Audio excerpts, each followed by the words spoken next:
रामलला का मंदिर में जो मूर्ति रखी जाए वो माँ कौशल्या जी की गोद में रामलला है, इस प्रकार की मूर्ति रखा जाना चाहिए। ये अंदर प्राण प्रतिष्ठा होना उचित नहीं है, ये शास्त्र है। हमारा शुरू से यही कहना है, ये धर्म का दुरुपयोग राजनीति के लिए कर रहे हैं। सर, आपने आज एक ट्वीट किया है कि रामलला की जो प्रतिमा है वो कोई दूसरी की प्राण प्रतिष्ठा हुई। जी हाँ, क्या है बात यह है कि राम जन्मभूमि का ये मंदिर निर्माण हुआ है, तो मेरे गुरु स्वामी स्वरूपानंद जी महाराज का ये सुझाव था कि रामलला का मंदिर में जो मूर्ति रखी जाए वो माँ कौशल्या जी की गोद में रामलला है, इस प्रकार की मूर्ति रखा जाना चाहिए, ये उनका सुझाव था।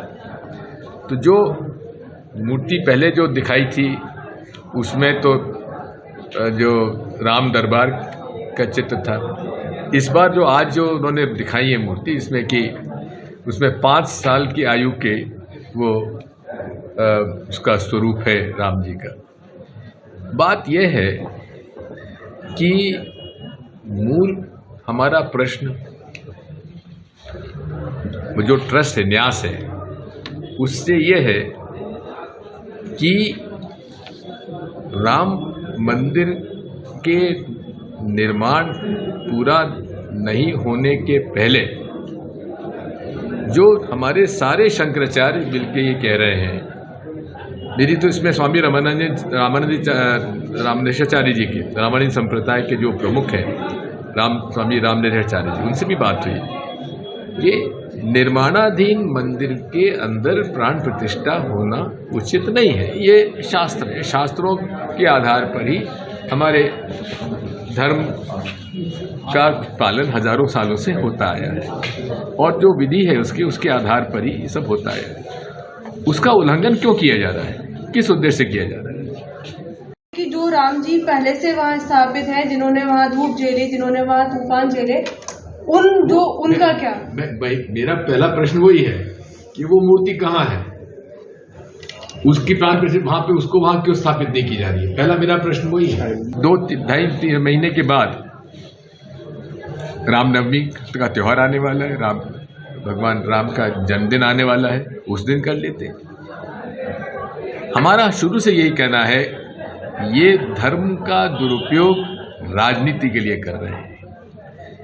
धर्म और धर्मांता फैलाकर, धर्म को धर्मांता में परिवर्तित करके ये नफरत फैला रहे हैं, राजनीतिक लाभ उठाना चाहते हैं। हमारा इसका विरोध है। अब दूसरी बात आती है कि साहब कांग्रेस पार्टी क्यों नहीं गई, निमंत्रण मिला था। हाँ, भगवान राम के मंदिर में दर्शन करने के लिए पहली बात तो निमंत्रण की कोई आवश्यकता नहीं होती है, जब बुलावा आता हम चले जाते हैं। एक दूसरा, आपने इसको आयोजन को पूरे तरीके से राजनीतिक बना दिया। शंकराचार्य जी उसका विरोध कर रहे हैं, सारे राजनीतिक दल उसका विरोध कर रहे हैं, वो उसमें शामिल नहीं हो रहे हैं। और उसमें इन सब बातों को देखते हुए कांग्रेस पार्टी ने कहा हम बड़े आभारी हैं, आपने हमको निमंत्रण दिया, लेकिन आपने इस प्रकार का इसको राजनीतिक आयोजन बना दिया, इसकी हमें आपत्ति है, इसलिए हम नहीं आ रहे हैं। लेकिन आपका निर्माण पूरा हो जाएगा, हम लोग जाएंगे, क्यों नहीं जाएंगे। आखिरी बात यह है कि जिस भूमि का विवाद था, कहते थे रामलला हम आएंगे, मंदिर वहीं बनाएंगे, मतलब बाबरी मस्जिद गिराकर हम वहीं बनाएंगे। इनका मकसद मंदिर निर्माण का नहीं था, इनका मकसद था मस्जिद गिराकर मस्जिद मंदिर का झगड़ा कराने के लिए। आज उस स्थान पर आप निर्माण क्यों नहीं कर रहे हैं? निर्माण कहाँ हो रहा है? जो नरसिम्हा राव जी ने भूमि अधिग्रहण की थी, उस मंदिर, उस जमीन पर मंदिर का निर्माण हो रहा है। हमारी बात वही है कि इनका उद्देश्य राजनीतिक है, नफरत फैलाना, विध्वंस करना और वोटों की राजनीति करना। इनका धर्म से कोई लेना देना नहीं है।